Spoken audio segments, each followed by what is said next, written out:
does Scientology really mean?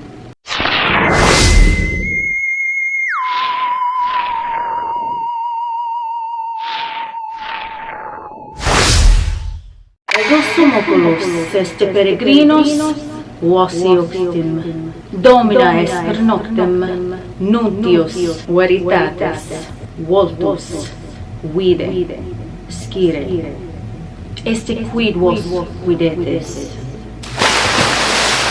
What's up?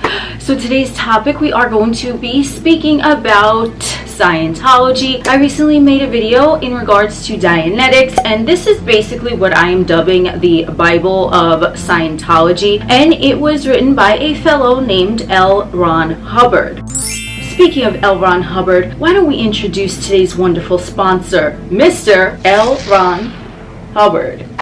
What is up, LRonHubbard? How you doing today? I did not channel him, but he wanted to come through as today's sponsor, so keep that in mind as we proceed along with this little introduction. LRonHubbard is the author of Dianetics, and we have our wonderful Scientology Bible, as per my definition of what I fucking call to it, because Bible literally means the word book. We have Mr. Dianetics. With this book, we know that it is written by Mr. LRonHubbard. It was a #1 bestseller way back, I don't even know when, but we want to resurrect this motherfucker tonight. We want to put him back on the bestseller list, maybe? What do you think? Let me explain to you this little quote that is on the back of Dianetics. Dianetics is an adventure. It is an exploration into terra incognita, the human mind, that vast and hitherto unknown realm, half an inch back of our foreheads. And that wonderful quote is by Mr. LRonHubbard, who is our wonderful sponsor for today. He wants you to know that if you are feeling drawn to this book right here, get yourself a copy, acquire it, utilize the information from it, and you will see a lot of interesting changes in your third dimensional realm experience. When you know Scientology, how to get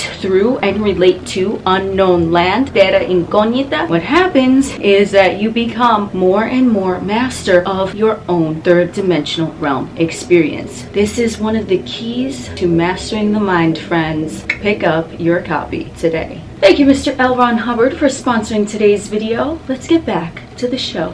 So if we want to break down what the word Scientology is derived from, it is derived from the word science, which the root word of science, as we know in present day fucking English, is scientia, from Latin. So when we are discussing this definition of scientia, it equates to knowledge. So what does that make Scientology? It simply means knowledge. So you can call it a religion, you can call it whatever the fuck you want. Some motherfuckers call it a cult. I don't know nothing about that. And I'm just putting everything out there because Scientology has a pretty interesting reputation. So if we really want to think of this definition of a religion that is simply knowing, then we can take into consideration that the book Dianetics simply means knowledge that is dropped on your motherfucking ass. Boom. Knowledge. So we broke down what the word Scientology means. It simply is another for knowledge. Now let's break down what the word Dianetics means. So let's first take the prefix dia. This simply can mean through, as in you maneuver through something. The suffix etic means relating to, as in you can relate to something in your mind or in your physical realm experience. Now, when I read the quote by LRonHubbard, which is on the back of Dianetics, we noticed that he used the phrase terra incognita. We can translate this back into unknowing land. That's what it basically means. Now we want to take into what he said in his quote, as well as the definition of Dianetics, getting through, relating to unknown land. Scientology is knowing. This is the book that helps make the unknown known. Upon my studies of this wonderful book, I have discovered some more interesting keywords that involve Scientology and are mentioned in Dianetics. This is going to help the seeker understand if they're unfamiliar with Dianetics. So let's get started into how one can begin to analyze and begin to understand their own mental health. The first vocabulary word is auditor. So an auditor is basically someone who is sitting down with someone who is called a pre-clear. And the role of the auditor, if we want to take into the definition, audi means to hear. So the auditor, in terms of Scientology as stipulated by Dianetics, simply listens to what the pre-clear is saying to them. Pre-clear, if we want to really take in the definitional context of pre-clear, pre as a prefix, prefix means prior to or before a place in time. Clear simply means free of anything that might be inside that space. It's cleared. Just like the browser history can be cleared, we can clear our minds, henceforth enlightening us in our own mental health. When we went into these definitions, we think of it as someone who is ready to clear the path at that point in time. They're ready to, in every moment they choose to clear something. And before they let the auditor listen to what they are saying, basically they are sitting down pre-gaming, getting ready to clear because the auditor listens. And in Scientology, I believe it's actually purported to be two individuals who are sitting down, somewhat like a psychologist and a patient of theirs, right? You kind of get that idea. You want to picture the auditor as sitting and conducting notes on their little notepad, and they're jotting things down, and they're just listening to what the individual who is laid out on that nice comfy couch. I've laid on a few of those. Actually, one. It's okay though.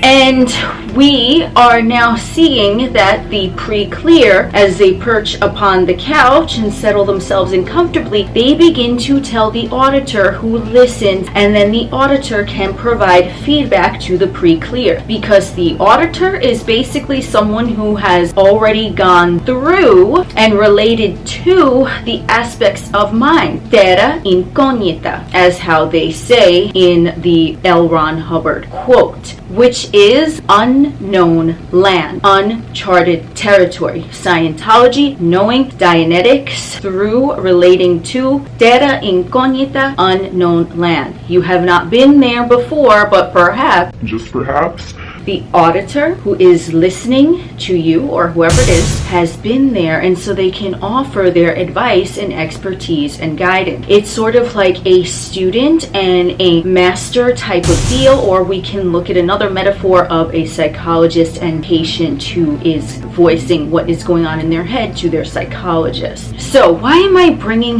this up? It's very interesting because, you know, I like to put my own little motherfucking spin on everything. Here is an interesting idea, light bulb moment, that came to me. Can one, meaning the seeker, be their own auditor? And can they be their own pre-clear? Well, yes, that is very plausible, because we do know that everyone and everything is an aspect of ourself. So essentially, if the other person is you and you are the other person, no matter who it is, you can be your own self-help motherfucker.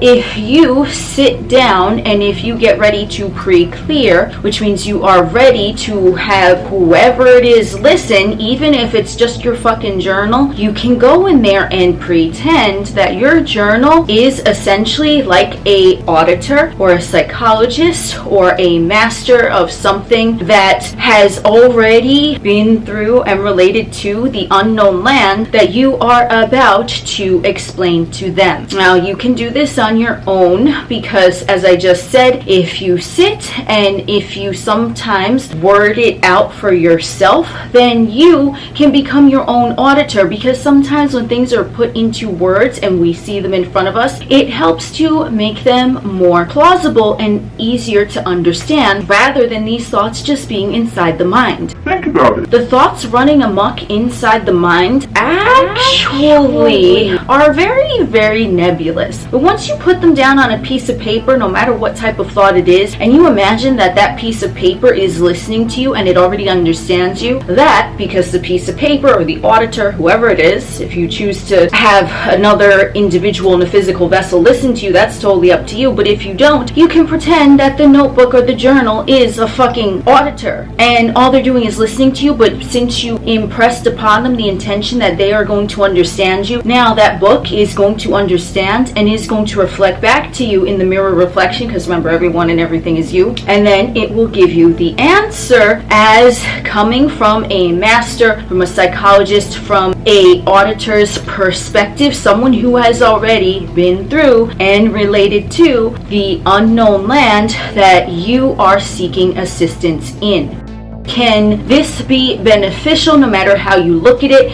Can we use different vocabulary words? Comparison, psychologist, auditor, notebook, self, writing down what is going on inside the self. It doesn't matter how one looks at it, but if one does want to traipse through unknown land, terra incognita, then what they would essentially do is either use the example that I mentioned with writing their thoughts down. They can also call a friend or have a friend who's a good listener, a good auditor, listen to them, and perhaps they'll see a different perspective that they didn't before. Or they could go to a regular psychiatrist or psychologist or therapist or whoever, right? Anyone. You know, sometimes even life coaches and even tarot card readers and psychics and mystics, sometimes they can be a good auditor as well, because the idea here, from what I channeled, is basically this is just an aspect of the self that doesn't know, which is ready to make the unknown known and is ready to charter through that unknown land. And whenever the student is ready, the teacher shall appear. In what form do they appear? That's entirely up to the seeker. So that is a little tidbit on some vocabulary that I picked up from Dianetics. Thank you once again, Mr. LRonHubbard, for sponsoring today's video. Make sure you guys get your copy of Dianetics, because That shit is good. I am Oculus, the alien next door, purveyor of esoteric lore. Thank you for joining us on this wonderful stroll today. We will chit-chat again soon.